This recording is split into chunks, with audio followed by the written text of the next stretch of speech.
ও ও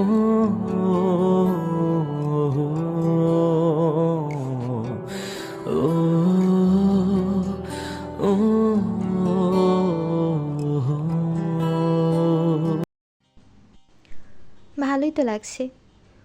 মনে কোনায় ধীরে ধীরে স্মৃতিগুলো জমা হচ্ছে। স্মৃতির পাতায় স্বপ্ন সাজছে। রাত 11টা বাজে। খুব বেশি রাত না, তবুও রাতে নীরবতায় এক অদ্ভুত শান্তি আছে। চোখে ঘুম নেই, অথচ বিরক্ত লাগছে না, বরং এই অঘুমের মুহূর্তটুকু বেশ উপভোগ করছি। হাওয়ায় হালকা ঠান্ডা, মনে হালকা চিন্তা, সব মিলিয়ে রাতটা যেন নিজের একটা আলাদা গল্প লিখছে। তবে পাশাপাশি শুয়ে থাকলে হয়তো মুহূর্তটা আরও সুন্দর হতো, আরও সুন্দরভাবে উপভোগ করতাম। ও আচ্ছা, তাই বুঝি? তাহলে আজকে জেগে জেগে আকাশ দেখেন। ওই দেখেন তারাটা চলছে। তারাগুলো কত বড় বড়, অথচ কত ছোট দেখাচ্ছে।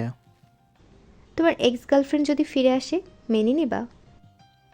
যে 2 বছর কোনো খোঁজ খবর নেয়নি সে ফিরে আসবে? কেন ফিরবে? যদি বলে, একটা কথা আছে না, যদি আসে তখন কি করবা? এই প্রশ্নের উত্তর আমার কাছে নেই। জানি না কি করব। যদি না আসে তাহলে এভাবে কি আমাকে সারা জীবন ইগনোর করে চলবা? জানি না। অতীতের জন্য বর্তমান ভবিষ্যৎ নষ্ট করছে। পাগল ছাগল ছাড়া এমন কেউ করবে না। বিষয়টা কি সত্যি এমন? আপনি যখন বলছেন তখন হয়তো সত্যি বলছেন। আপনি আমাকে বিয়ে করলেন কেন? জানেন এমন কিছু হবে, তারপরেও কেন? সময় পরিবর্তনশীল। সব সময় কি এমনই থাকবে? ভালোবাসি বলেই বিয়ে করেছি। তবে সত্যি বলতে ভালোবাসা মনে হয় কল্পনায় বেশি সুন্দর, তাই না? আপনি কল্পনায় ভালোবাসেন। আপনি আমার থেকে বেশি ভালো বলতে পারবেন। আমি তো কল্পনায় এমনভাবে কাউকে ভালোবাসিনি, তাই বলতে পারছি না। এমনভাবে আর কিছুক্ষণ কথা বলে চলে আসি রুমে। এসে ঘুমিয়ে পড়ি। পরের দিন সকালে আম্মুর কথা মতো দুজনে চলে এলাম খালাম্মার বাসায়। এসে সারাদিন থেকে বিকেলে বাসায় এলাম। সন্ধ্যায় কিরে, কি অবস্থা তোর? দিনকাল, রাত কেমন যাচ্ছে? এই তো আলহামদুলিল্লাহ। চল বাজার থেকে ঘুরে আসি। এখন বাজারে কি জন্য? আবে এমনিতে যাবো। কেন, বাজারে যাওয়া পারো নাকি? বিষয়টা এমন নয়। বিষয়টা হচ্ছে, এখন তোর বাজারে যাবার কথা শুনলে বিভিন্ন চিন্তা মাথায় ঘুরপাক খায়, এই আর কি। আচ্ছা চল, কি খাওয়াবি দেখবো। আবে চল তো। তারপর দুজনে বাজারে এসে ঘুরে আবার রাতে বাসায় এলাম। 2 দিন পর কলেজে। এই যে মশাই, এত ভাব কিসের? মনে হচ্ছে পাত্তাই পাওয়া যাচ্ছে না। বিবাহিত ছেলের পেছনে পড়ে না থেকে আমাদের সিঙ্গেলদের পেছনে পড়লেই তো হয়। পড়তে হবে না, চান্স দিলেই হবে। বিবাহিত মানে? মজা করো আমার সাথে? আরে না, সত্যি কয়েকদিন আগে বিয়ে হয়েছে। ভাইয়া কি? আমি তোদের ক্লাসমেট। বয়সে বড় তো নাকি? ছি ছি ছি। ভাইয়া, তোমার নজর ভালো না। সব কিছু ছেড়ে বড়দের দিকে নজর দিলে। উল্টাপাল্টা কথা বললেই দিব কানে নিচে 2টা। আমার বিয়ে হয়েছে যখন জানিস তখন এটাও জানবি কার সাথে বিয়ে হয়েছে। তা তো জানি ভাই, ম্যাম আমাদের ভাবি, কিন্তু সব ছেড়ে সিনিয়র মেয়েকে বিয়ে করলেন, বিষয়টা কেমন যেন হয়ে গেল না? কেমন হয়েছে? কোনো কিছু হয়নি, সব কিছুই ঠিকঠাক আছে। তা তো দেখতেই পাচ্ছি। ম্যামকে যখন থেকে আপনার দিকে তাকিয়ে থাকতে দেখেছি তখন থেকে বুঝেছি গোড়ায় কলজ আছে। বেশি বোঝা ভালো না। আর তোরা তো বাগধারা আওড়াতে হবে না। বেচারা টপার তোমাকে পছন্দ করতে শুরু করেছিল, কিন্তু এমনভাবে ছেঁকাতে দিলা, এটা কিন্তু ভালো কথা না। ভালো কথা হলো না বড় ভাই। এর জন্য কঠোর আন্দোলন রাখবো। পাছায় লাথি দিয়ে বিদায় করব। তোরা আন্দোলন করা ভালোভাবে বের করছি। ভাই, তোমার না গার্লফ্রেন্ড ছিল? আমাদের তো একবার জুনিয়র ছিল, কি হয়েছে তার? সব কিছু জেনেও মজা নিস? আরে না, মজা করতে যাবো কেন? তোমাদের কয়েক বছরের রিলেশন, তোমরা ছিলে লাভ বার্ড। তো কি হয়েছে? বিসিএস ক্যাডার পেয়ে গেছে। এমন চাকরিজীবী পেলে এসব রিলেশন বলতে কতক্ষণ? 2 বছরের রিলেশন কয়দিনেই শেষ। সেই শোকে পাগল হলে ক্ষতিটা কার হয়েছিল ভাই? ওই মেয়ের তো কিছুই হয়নি, তাই না? আমার হার্ট দুর্বল, এসব সহ্য করতে পারি না। তা তো বুঝতেই পারছি। ভাই, ম্যামের সাথে কি রিলেশন ছিল তোমার? মানে কেমনি কি, কিছুই তো বুঝলাম না। তোর মনে হয় এমন বাস খাওয়ার পর আবার রিলেশন করব? পারিবারিকভাবেই বিয়ে হয়েছে। ও, আমি ভাবলাম হয়তো তোমাদের মধ্যে রিলেশন ছিল, তবে মনে হচ্ছে ম্যাম আগে থেকেই তোমাকে পছন্দ করতো। এখন কার ক্লাস আছে? তোমার বউয়ের, মানে আমাদের ভাবির ক্লাস আছে। ভাই, তোমার শালি নেই? তোর মুখ বন্ধ রাখবি? গিয়ে তোর সিটে বস। শাইনি গিয়েও সিটে বসলো। আমি চুপচাপ বসে থাকলাম। এসে ক্লাস নিয়ে চলে গেল। একে একে সব ক্লাস শেষ করে দুজনে বাসায়। এমনভাবেই কাটতে লাগলো সময়। নওশিনকে কোথাও দেখলাম না। ভাবি, নওশিন কোথায় আছে? বাবার বাড়িতে দুজনে ঝগড়া করতে করতেই ভুলে গেছো। তুমি যাবার কিছুক্ষণ পরে আম্মুকে বলে বাবার বাড়ি চলে গেছে। ওহ, আচ্ছা। ছোট ছোট বিষয় নিয়ে ঝগড়া শুরু করে দেই। এগুলো ভালো লাগে বলো? রুমে এসে ফোন টিপতে লাগলাম। রাতে খাচ্ছি তখন। তুই এমনভাবে ঝগড়া করলি কেন? মেয়েটা রাগ করে বাবার বাসায় চলে গেল। কিছু না বলে চুপ করে খাচ্ছি। তখন আম্মু রেগে গিয়ে বলল, তোকে কিছু বলেছে? আগামীকাল গিয়ে বৌমাকে নিয়ে আসবি। এক একা গেছে, এক একা আসবে, নিয়ে আসতে হবে কেন? যাটা দেখেছিস, না দেখে থাকলে তোকে ভালো করেই দেখিয়ে দিব। আমাকে তো ভালো করেই জানিস আমি কেমন। ও আগামীকাল আসুক, তারপর। এখন রাত হয়েছে। তুই সকালে গিয়ে নিয়ে আসবি। যদি না নিয়ে আসিস তাহলে তোকে কি বললাম কি করব। আচ্ছা ঠিক আছে। আমি খেয়ে রুমে চলে এলাম। এসে কিছুক্ষণ রিলস দেখে ঘুমিয়ে পড়ি। যতক্ষণ না এসে নিয়ে যাবে ততদিন যাব না। কেমন আমাকে রাগ দেখিয়ে বাসা থেকে বেরিয়ে যেতে বলে। আমি কি এমন চেয়েছি? শুধু তো আমার অধিকারগুলো চেয়েছি। না, আর ছাড়া না, আর ছাড় দেওয়া যাবে না। এবার সব কিছু জোর করে আদায় করে নিতে হবে। আমার অধিকার আমি জোর করে আদায় করে নিব। ওর থেকে ফোনের আশা করা যাবে না। হয়তো খেয়ে নাকি সরিষার তেল দিয়ে ঘুমিয়ে গেছে। পরের দিন সকালে ঘুম থেকে উঠে ফ্রেশ হয়ে নাস্তা করতে এলাম। তখন খেয়ে দিয়ে গিয়ে নিয়ে আয়। এখন কলেজে যাবে, এখন বাসায় আসবে, সন্ধ্যায় যাব, দিয়ে রাতে আসবো। আমার কিছু বললো না। আমি খাওয়া শেষ করে কলেজে এলাম। সারাদিন গেল, একবারও আমার দিকে দেখেনি। বেশ রেগে আছে বুঝতে পারছি। আমার সাথে তেড়ামি যতদিন ইচ্ছা থাকুক।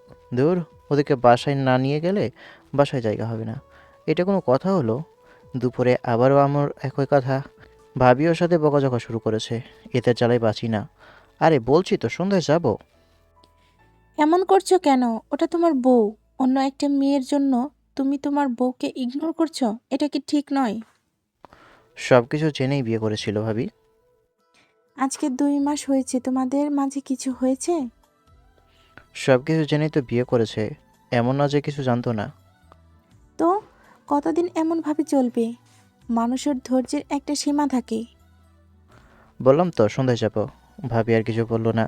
আমি খাওয়া শেষ করে রুমে এসে দিলাম ঘুম। বিকেলে ঘুম থেকে উঠে বললাম, আমি বাসায় আসবো না, একেবারে নওশিনকে নিয়ে আসবো। তারপর বাসা থেকে বেরিয়ে ঘুরে ফিরে সন্ধ্যায় শ্বশুর বাড়ি এলাম। এসে কলিং বেল দিতেই একটু অপেক্ষা করতেই দরজা খুলে গেল। দেখি নওশিন কিছু না বলে চলে গেল। আমিও পিছনে পিছনে ওর রুমে এলাম। কী জন্য এসেছো? আপনাকে নিয়ে যেতে এলাম। রাতের মধ্যে বাসায় যেতে হবে। আমি তো বাসায় যাব না। বাসা থেকে চলে যেতে বলেছিলাম, আমি চলে এসেছি। এখন আবার কী জন্য যাব? কেন যাব? আরে রাগ না করে চলেন। এমনভাবে রাগ করলে চলে? তখন রেগে বলেছিলাম, তাই বলে সত্যি সত্যি চলে আসবেন? বলেছি যাব না, মানে আমি যাব না। তুমি বাসায় চলে যাও, খেয়ে দিয়ে বিদায় নাও। আমি কিছু বলতে যাব, তার আগে আমার শাশুড়ি এসে বকাঝকা শুরু করেছে। বকা শুনে বাইরে চলে গেল। আমি বিছানায় বসে হেলান দিয়ে ফোন দেখতে লাগলাম। একটু পরে ট্রেতে করে নাস্তা নিয়ে হাজির। এইসবের আবার কি প্রয়োজন? কিছু না বলে রেখে চলে গেল। একটু পরে পানি নিয়ে আসতেই বললাম, মনোব্রত পালন করেছেন নাকি? আমার কথা তো তোমার শুনতে ভালো লাগে না, তারপর আমাকে দেখতে ভালো লাগে না। তাহলে আমি করলাম না করলাম সেটা জেনে তোমার কি? আমার যা ইচ্ছা তাই করব। আরে ওইসব রাগের মাথায় বলেছি। আপনার এত সুন্দর ভয়েস না শুনে থাকা যায় নাকি বলেন? আপনি কথা বলেন তখন মনে হয় মুখ দিয়ে মধু ঝরছে। এইসব তেল মেরে কাজ হবে না। আমি যাব না যখন বলেছি তখন যাব না। যাচ্ছে কে? আমিও এখানে থেকে যাব। আমাকে ছাড়া কি ওই বাসায় তোমার জায়গা হবে? কিন্তু তুমি ভাবছো এখানেই থাকবা। এখানেও তোমার জায়গা হবে না। খেয়ে দিয়ে বিদায় হও। এটা কি আপনার বাড়ি? এটা আমার শ্বশুর বাড়ি। এটা আমার বাবার বাড়ি, মানে আমার বাড়ি। এত কথা কিসে? খেয়ে দিয়ে বিদায় হও। আমি আর কিছু বললাম না, খেতে লাগলাম। কি স্বাদ! মন প্রাণ জুড়িয়ে গেল।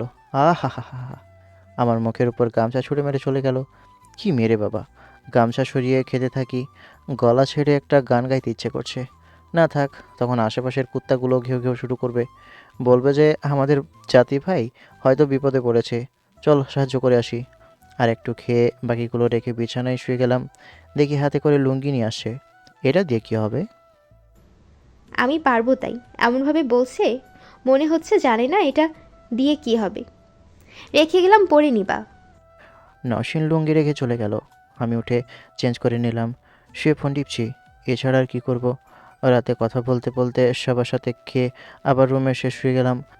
একটু পরে নসীন রুমে এলো, কীভাবে যেন এসেই চলে গেল। একটু পরে এসে দরজা আটকে বিছানার কাছে এলো। এখনও রেগে আছে।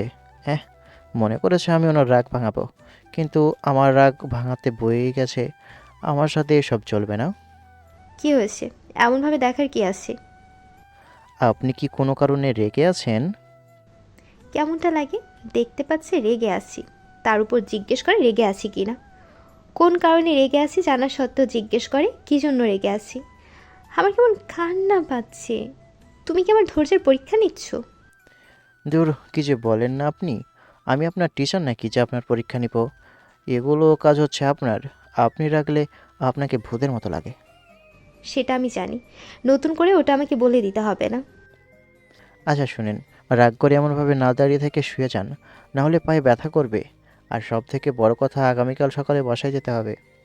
মুখ বন্ধ না করলে সেলাই করে দেব। তোমার ঘুম পেলে চুপচাপ ঘুমিয়ে যেতে পারো না? এত কথা বলো কেন? আচ্ছা আচ্ছা, গুড নাইট। নসীন চেয়ারে বসে বই খুলে পড়তে লাগলো। আমিও ফোন টিপতে শুরু করি। দেখলাম উঠলো, তারপর আমার কাছে এসে ফোন কেড়ে নিয়ে ওর কাছে রেখে পড়তে লাগলো। এটা কি হলো? আমার পড়াতে ডিস্টার্ব হচ্ছে। নিজে তো পড়বে না, আর আমাকেও পড়তে দিচ্ছে না। উঠে আসতে দেখে ফোন জামার মধ্যে ভরে দিলাম। কেমনটা লাগে? ওখানে ফোন রাখার জায়গা? ছি ছি ছি ছি, আমার ফোনটা। এখন পারলে ফোন নিয়ে যাও। যদি ফোন নিতে পারো তাহলে আর কেড়ে নেব না। এসে বিছানায় চুপ করে শুয়ে ওনার দিকে তাকিয়ে থাকলাম। আমার দিকে তাকিয়ে মিটমিট হাসছে। শালা, কি আর বলবো, না মানে একবারে যা তা। আরে এমন করছেন কেন? ফোনটা দিয়ে দেন। কয়েকবার বললাম, কিন্তু মনে হচ্ছে আমার কথা ওর কানেই যাচ্ছে না। আমি আর কিছু বললাম না, চুপচাপ বিছানায় অমনভাবেই পড়ে থাকলাম। সব কিছুতে এত রাগ দেখানোর কি আছে বুঝলাম না। বললেই তো হতো সাউন্ড কমাও, তাহলে কমিয়ে দিতাম। এসে এমনভাবে ফোনে আর কি ছিল? কি ব্যাপার, ফোন নিবা না? না, আপনার কাছেই রাখেন। ফোনটা আমার নোংরা হয়ে গেল। ছি ছি ছি ছি। কি বললা তুমি? আমি নোংরা? ফোনকে এখান থেকে সরিয়ে অন্য কোথাও রাখবো? মনে মনে বললাম, মাফ করবইন, আর কোথাও রাখার প্রয়োজন নেই। যেখানে ফোন আছে ওখানেই থাক। এখন এদিকে ওদিকে ঘুরছো ফিরছো কেন? নিয়ে যাও ফোন। উঠে বললাম, বাইরে গেলাম। আপনার বেলকনিতেই গেলাম। উঠে বেলকনিতে আসতে দেখি চেয়ার আছে, তাই ওখানে বসে গেলাম। হেলান দিয়ে বসে আশপাশ দেখতে লাগলাম। বেশ কিছুক্ষণ পরে, এই যে মশাই, এখানে এমনভাবে না বসে থেকে এসে ঘুমান। আপনি ঘুমান? আমার এখানে বসে থাকতে ভালো লাগছে। আমি একটু পরে আসছি। কিছু না বলে উঠে হাত ধরে টেনে দাঁড় করিয়ে টানতে লাগলাম। উঠে সাথে সাথে ভেতরে এলো, হাত ছেড়ে দিতেই বিছানায় শুয়ে গেল। আমি দরজা লাগিয়ে বিছানায় এলাম। কতদিন যে এমন চলবে আর ধৈর্য ধরতে পারছি না। কতটা অপেক্ষা করা যায়?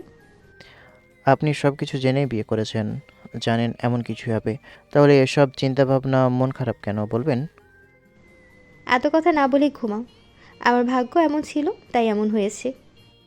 বিছানায় শুতে শুতেই ঘুমিয়ে পড়লাম। পরের দিন সকালে উঠতে গিয়ে দেখি আমার উপর হাত পা তুলে রেখেছে। যদিও এটা নিত্যদিনের ঘটনা, আজকে সরাতে গিয়ে আরও জোরে চেপে ধরছে। এই যে ছাড়েন, এমনভাবে নাটক করার কোনো প্রয়োজন নেই। শোনো না, আমার না খুব পাচ্ছে। কথাটা বলে আমার উপর উঠে গেছে। এই দেখেন, মোটেও ভালো হচ্ছে না। এমনভাবে আমার উপর উঠছেন কেন? ছোট বাচ্চা, কিছু বোঝো না? না, আমি এখনো কিছু খাবো না। আমাকে ছেড়ে দেন। ছোট বাচ্চার উপর এমন বর্বরতা করবেন না আপনি। অনেক অপেক্ষা তো করলাম, কিন্তু কিছু হলো না। তাই এখন আমার অধিকার আমি নিজেই আদায় করে নেব। এত কথা কিসের? কথা কম, কাজ বেশি। ক্ষুধার্ত বাঘ আমার উপর ঝাঁপিয়ে পড়লো। এতদিন ঠিক হয়েছিল, কিন্তু আজকে এনার কি হলো? বেশ অনেকক্ষণ পর। ক্ষুধা অল্প হলেও কমেছে, তবে অল্প খেয়ে উঠে গেলে বিষয়টা কেমন হয়ে যায় না? তাই বাকি খাবারটা খেয়ে নিও, মনের খিদে রাখতে নেই। হ্যাঁ, আমি শেষ। টাটা, বাই বাই পৃথিবী। আবার বাকিটা ইতিহাস। বেশ কিছুক্ষণ পরে। এবার ঠিক আছে, আপাতত এখনের মতো ছেড়ে দিলাম, বাকিটা রাতে দেখা যাবে। হ্যাঁ, আমাকে কি মেরে ফেলার ইচ্ছে আছে? 2 মাসের প্রতিশোধ এত সহজে কি ছেড়ে দেব? আমাকে কোলে নাও, তারপর ওয়াশরুমে চলো। মামার বাড়ি আবদার? আমি পারবো না। আপনি যাবেন, একা একা চলে যান। আমার ঘুম পাচ্ছে, আমি ঘুমালাম। আমার হাত সরিয়ে বুকের মধ্যে ঢুকে গেল, আর একটা পা আমার উপর তুলে দিল। সকাল 7টা বাজে, ঘন্টাখানিক ঘুমানো যায়। কিন্তু এটা কি হলো? ঘুমাবো বললে না তো ঘুমাও। আজকের পর থেকে আমি জোর করে আমার অধিকার আদায় করে নেব। আমি কিছু বললাম না, ঘুম আসে তাই দিলাম ঘুম। ঘুম থেকে উঠে দেখি নওশিন নেই। ওয়াশরুম থেকে আওয়াজ আসছে, ঘড়ির দিকে তাকিয়ে দেখি 8টা 30 বাজছে। কিছুক্ষণ পরে নওশিন বেরিয়ে এলে আমি ওয়াশরুমে এসে গোসল করে নিলাম। তারপর শ্বশুরবাড়ি থেকে কলেজে, কলেজ থেকে বাসায়, দুজনে একসাথে বাসায় এসেছি। দেখতে দেখতে কয়েক মাস চলে গেল। আমার 3rd ইয়ার কমপ্লিট। এখন কিছুদিন ছুটি, তাই বাসায় আছি। সন্ধ্যায় বসে আছি, তখন।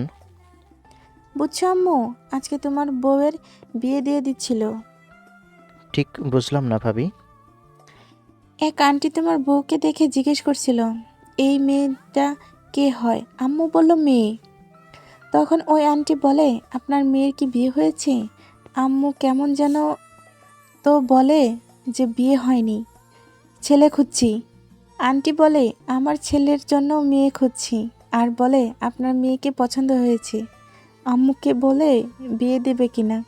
আম্মু তো হ্যাঁ বলে দিয়েছে। বিষয়টা তো ইন্টারেস্টিং প্লাস সাংঘাতিক। তো ছেলের মাকে কি ডেকে এসেছে? ছেলেটা দেখতে কেমন? ছেলেটাকে দেখেছো? যখন বলেছে তখন বিয়ে দিতে হবে, এমন একটা দামড়ি বাসায় আর কতদিন রাখবে? কি ভিলেন শয়তান! আকাশ পালাও, ঝাঁটা নিয়ে এদিকেই আসছে। হ্যাঁ, সত্যি দিকে যারা নিয়ে আসছে, উঠে বাইরে দৌড়। মায়ের খাওয়ার শখ নেই। এবার একটা বাচ্চা নিয়ে নাও, না হলে আম্মু সত্যি সত্যি তোমার বিয়ের জন্য পাত্রপক্ষকে ডেকে নেবে। নিতে যাচ্ছে না, আমি কি করব ভাবি? আগের থেকে কিছুটা তো চেঞ্জ হয়েছে। তা কিছুটা হয়েছে, তবে কখনো নিজে থেকে কাছে আসে না, জোর করে আদায় করে নিতে হচ্ছে। এখন পর্যন্ত নিজ থেকে ফোন দেয় না, ফোন দিয়ে জিজ্ঞেস করে না কেমন আছি, খেয়েছি কি না। যতক্ষণ পর্যন্ত না আমি ফোন দিব, ততক্ষণ তার খোঁজ নেই। মন খারাপ করি না, ঠিক হয়ে যাবে। তবে ধৈর্য ধরে থাকা লাগবে, ভেঙে পড়লে চলবে না। সব কিছু জেনেই তো বিয়ে করেছো। এতদিনে যখন ধৈর্য ধরে থাকতে পেরেছো, তখন তুমি পারবে, অবশ্যই পারবে। তোমাকে চেষ্টা করতে হবে। তাই করছি কয়েক মাস থেকে। ভাবি, আরেক বেবি নিলেই তো পারেন। সিমি আর একটু বড় হয়ে যাক, কম করে আরো 2 বছর পর। ঘুরে ফিরে রাতে বাসায় এলাম। এসে চেয়ারে বসে ফোন টিপতে বসেছি, তখন নওশিন এসে সামনে দাঁড়িয়েছে। কি হয়েছে, এমনভাবে সামনে দাঁড়িয়েছো কেন? তোমাকে দেখতে ইচ্ছে হয়েছে, তাই মন ভরে দেখছি। এতক্ষণ কোথায় ছিল? ফোন দিয়েছো, রিসিভ করনি কেন? কখন ফোন দিয়েছো? আমার কাছে কোনো ফোন আসেনি।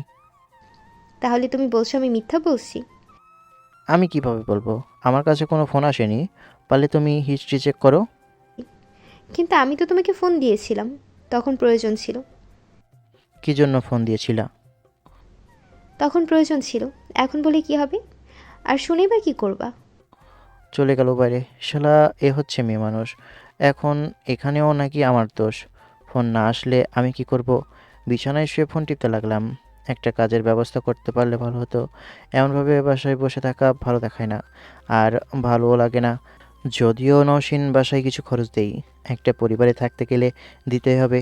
আর সবচেয়ে বড় কথা, আমি বেকার, তাকে তো দেওয়া লাগবে। যদি না টাকা দিত তাহলে একটা ঝামেলা হতো। আমি একা ছিলাম আলাদা বিষয়, কিন্তু এখন আমরা দুজন। যদিও বাসা থেকে কিছু বলেনি, নওশিন নিজে থেকেই টাকাটা দেই। হয়তো ওর আব্বু অথবা আম্মু বলেছে তাই দেই, না হলে এমন মাথামোটা এমন করতো কিনা জানি না। এতদিন অন্যের টাকায় খেলেও এখন আমাকে কিছু করতে হবে। কিন্তু কথা হচ্ছে, আমাকে দিয়ে কি কাজ হবে? শালা, জীবনে তো কোনো কাজ শিখিনি। আপাতত রাজমিস্ত্রির কাজ করি। যতদিন ছুটি আছে ততদিন করতে পারবো, এবং কিছু ইনকামও হবে। পরিচিত একজন আছে, ওকেই ফোন দিলাম। তাকে ফোন দিয়ে কথা বললাম এবং আগামীকাল থেকে চলে আসতে বলল। পরের দিন যথারীতি চলে এলাম কাজে। বাপরে, অবস্থা একদম খারাপ। এত ধকল, ইনকাম করা এত কঠিন। দুপুরে কোথায় আছো তুমি?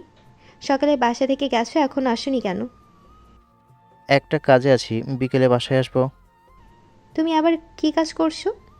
তোমার কি কাজ থাকতে পারে? সন্ধ্যায় বলবো, খেয়ে নাও। আমি খেয়ে নিয়েছি। ফোন কেটে দিলাম, তারপর কাজে লেগে পড়লাম। বৌমা, কি হয়েছে? আকাশ কোথায় আছে? বলছে কাজ আছে, কিন্তু কি কাজ সেটা বললো না। আমাকে কিছু বলেওনি, বলছে সন্ধ্যায় এসে বলবে। ও, তাহলে খেয়ে নাও। অপেক্ষা করে বসে থাকার তো মানে হয় না, তাই না? সন্ধ্যায় সন্ধ্যার আগে বাসায় এলাম। ভাবি আমার দিকে অবাক হয়ে তাকিয়ে আছে। আম্মু, বাসায় কোনো জঙ্গলি ঢুকে পড়েছে, তাড়াতাড়ি লাঠি নিয়ে আসেন। আরে তাড়াতাড়ি আসেন না। মজা করো আমার সাথে? রুমে আসতে যাব, দেখি নওশিন রুম থেকে বেরিয়ে আসছে, আমার দিকে হাঁ করে তাকিয়ে আছে। এমন অবস্থা হলো কিভাবে? কারোর সাথে মারামারি করে এসেছো, না কামলা দিয়ে এসেছো? পরেরটা, ভাবলাম বাসায় বসে না থেকে যে কয়েকদিন ছুটি আছে খেটে ইনকাম করে নিই, হাতে কিছু টাকা থাকবে। পাশ কাটিয়ে রুমে এসে ওয়াশরুম এলাম। ওয়াশরুম থেকে বেরিয়ে আসতেই দেখি নওশিন দাঁড়িয়ে আছে। তোমার এতটাই টাকার অভাব পড়েছিল যে তুমি কাজ করতে গিয়েছিলে? আমি পুরুষ মানুষ, আমার বাসায় বসে থাকলে চলবে না। সে ঠিক আছে, কিন্তু আম্মু আর ভাবি ভাববে যে টাকার জন্য তোমাকে কিছু বলেছি তাই তুমি কাজ করতে গেছো। ভাবি হয়তো মনে মনে তাই ভাবছে, যদি জানতাম তাহলে তোমাকে যেতেই দিতাম না। এই জন্য কাউকে কিছু বলিনি। এই নিয়ে কথা বলিও না। আমি পুরুষ মানুষ, আমাকে বসে বসে খাওয়া সাজে না। আজ হোক কাল হোক কাজ করতেই হবে, ইনকাম করতে হবে। আমার বাবা রাজা না বা কোটিপতি না যে আমার কাজ না করলেও আমার মুখের সামনে খাবার আসবে। নিজের দিকে তাকিয়ে দেখেছো একদিনেই নিজের কি অবস্থা হয়েছে? দুপুরে ঠিকমতো খেয়েছো, মুখের অবস্থা দেখে তো মনে হচ্ছে কিছু খাওনি। ওই হালকা পাতলা খেয়েছি, এখন কিছু খাবো না, একেবারে রাতে খাবো। চা, চা খাবা? চা নিয়ে আসবো? না, এখন কিছু খাবো না, আমি শুয়ে পড়লাম, একদম ডিস্টার্ব করবে না। আচ্ছা ঠিক আছে, আমি চিন্তায় আছি ভাবি আর আম্মু কি ভাববে আর কি বলবে। জানি আমাকেই দোষ দিবে। নওশিন বাইরে চলে গেল, আমি শুয়ে থাকলাম। আম্মু কিছু বলার আগেই নওশিন বলতে লাগলো। আম্মু বিশ্বাস করেন, আমি এসব কিছু জানি না। যদি জানতাম তাহলে যেতেই দিতাম না। তুমি কি চাইছো? বাসায় বসে বসে খাবে? কাজ করতে হবে না ওকে? কাজ করছে, করতে দাও, বারণ করিও না, নাহলে অভ্যাস খারাপ হয়ে যাবে। আমি তো ভাবলাম আমাকে উল্টাপাল্টা শোনাবে। বর যেমন তেমন শাশুড়ি পেয়েছি, ছাকা নাকা। লাভ ইউ শাশুড়ি আম্মু। যাও, গিয়ে তোমরা তোমাদের কাজ করো। আজান হয়ে গেছে, গিয়ে নামাজ পড়ি। আজকে দুজনে খবর আছে। ঠিক মতো নামাজ পড়ো না। একে একে তোমাদের মাকে ফোন দিব, আর নালিশ করব, আর কথা শোনাবো। আম্মু, সব ঠিক আছে, কিন্তু আপনার দুই ছেলে যে নামাজ পড়ে না, তার বেলায় কি হবে? আগে নিজের ছেলেদের সামলাতে পারছে না, আর আমাদের বলতে আসছে। ওই দুটার জন্য লাঠি নিয়ে বসবো। ওটা রাতে বসবো। আপাতত নামাজ পড়ে তোমাদের দুজনকে নিয়ে বসবো। আগে আপনার ছেলেদের ঠিক করেন, তারপর আমাদের বলবেন। ঘর ঠিক থাকলে সব কিছু ঠিক হয়ে যাবে। আগে দুজনে ঠিক হও, তারপর তোমাদের বর ঠিক হয়ে যাবে। এই হচ্ছে হ্যাপি ফ্যামিলি। দিন এমনভাবেই কাটতে শুরু করেছে। নওশিনকে মনের ভিতরে জায়গা দিতে দিতে 1.5 বছর যখন আমার ছেলে হলো, তারপর থেকে আগের সব কিছু ভুলে আর তাকে একটু আধটু করে ভালোবাসতে শুরু করি। গল্পটা এখানেই শেষ হলো। ভালো লাগলে লাইক কমেন্ট শেয়ার করবেন। ধন্যবাদ।